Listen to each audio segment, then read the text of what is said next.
Bonjour à tous et bienvenue dans Masterpiece, l'émission qui parlera de comics, livres, jeux vidéo ou films qu'il faut avoir vu, lu ou joué pour être un vrai collectionneur.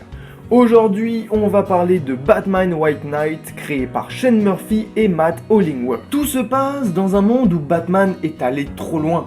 Le Joker doit sauver Gotham. Le Joker, ce maniaque, ce tueur, celui qu'on surnomme le clown prince du crime. Si Batman sombre du côté obscur, pourquoi le Joker ne pourrait-il pas sortir de sa psychose et devenir le Chevalier Blanc? Ce qui arrive après un traitement inédit qui a guéri le Joker et en fait le transforme en Jack Napier. Alors, c'est cool ça, hein?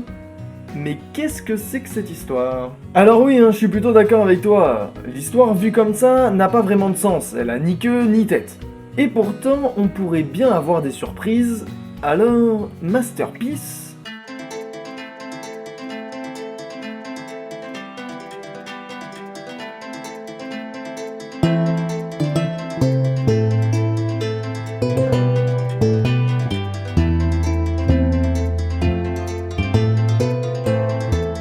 Alors déjà, on va parler de la couverture qui est vraiment super belle.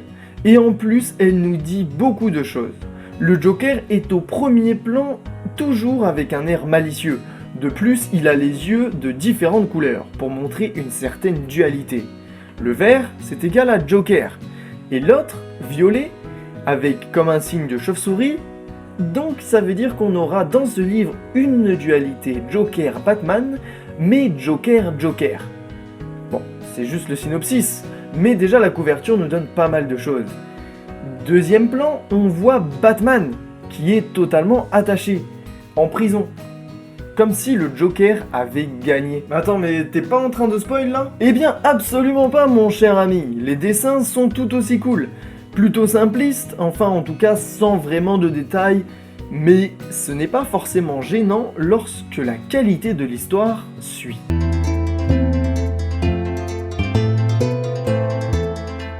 Ce livre est génialissime. L'histoire est constituée de 8 chapitres que j'ai lus de bout en bout sans jamais m'arrêter et me dire « Oh putain, ça c'est de la merde !» Comme un certain qui a 4 livres et qu'au bout du deuxième j'en avais déjà marre. Je vais pas dire lequel c'est. Tout le monde voit lequel c'est. Waouh, du coup c'est une bonne chose. Masterpiece. Fin. Non. On va faire une chronique normale. Oh là là. Alors, petit warning, je vais devoir vous spoil un tout petit peu, sinon l'analyse sera vraiment pas bonne.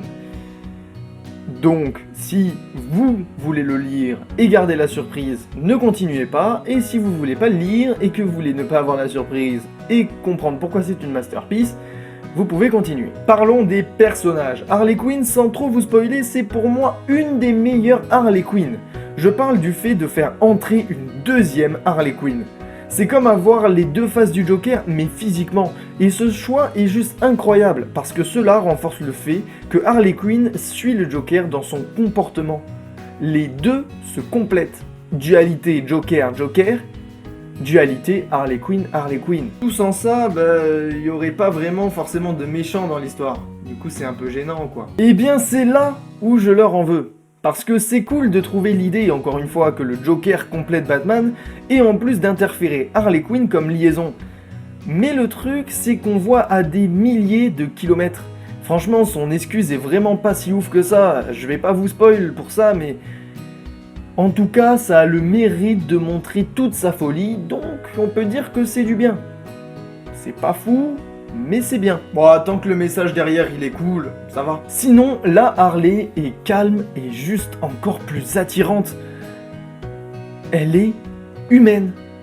C'est con, parce qu'on oublie beaucoup. Et très souvent ça, je trouve, que ça soit même dans les tout nouveaux comics d'Harley Quinn, c'est que Harley Quinn a une forme d'humanité. Faut pas oublier ça.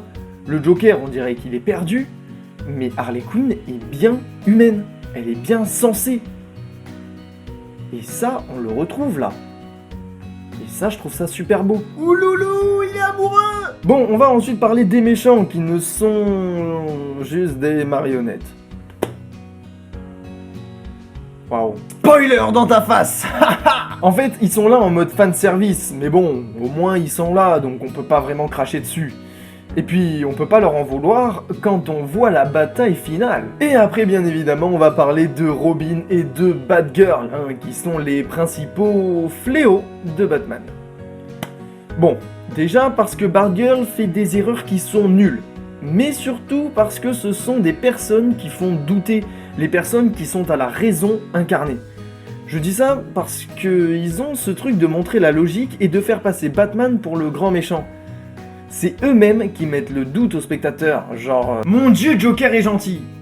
C'est fini pour Batman. C'est le Batman le méchant. Mais tout est calculé et Batman ne se trompe jamais. Mais enfin, ceci dit, moi j'avais juste envie de les baffer parce qu'ils ont pas le droit de se retourner contre leur mentor.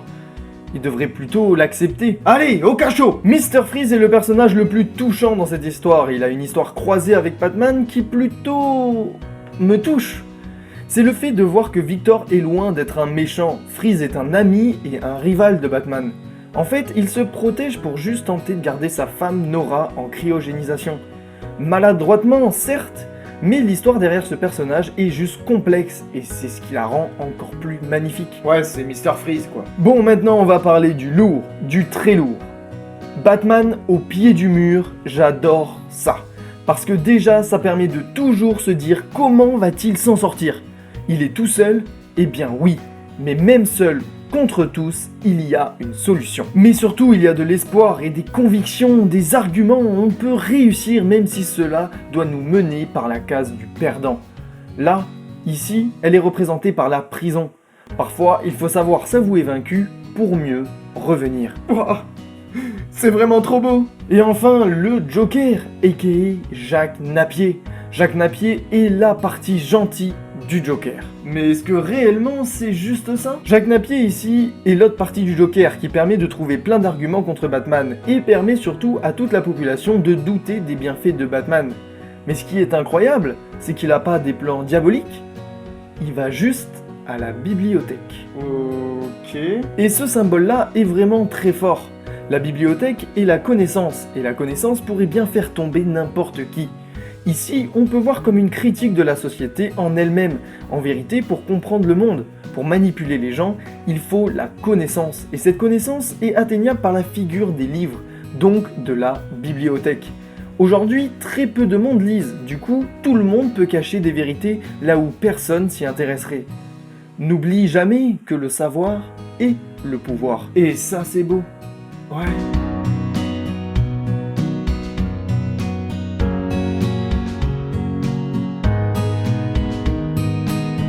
Mais bien évidemment, dans une masterpiece, il faut bien un petit bémol pour faire chier. C'est la transformation de Jack Napier en Joker, qui est pour le moins dérangeante, car celui-ci se souvient de tout lorsqu'il est transformé. C'est bizarre, parce que ça veut dire qu'en fait, Joker et Jack Napier sont les mêmes. Donc en gros, il y a une fusion des deux. Ce qui aurait été plus logique, c'est que Jack Napier et Joker sont différents. La preuve en est quand il lutte contre lui et qu'il partage pas du tout les souvenirs avec le Joker. Malgré ça, ça reste une masterpiece. Il faut l'avoir lu et la voir parce que l'histoire est originale et a des vertus philosophiques et des retournements de situation tout à fait cohérents. Et franchement, les questionnements sont plus que pertinents. Alors n'attendez plus, si cela vous intéresse, vous pouvez y aller les yeux ouverts.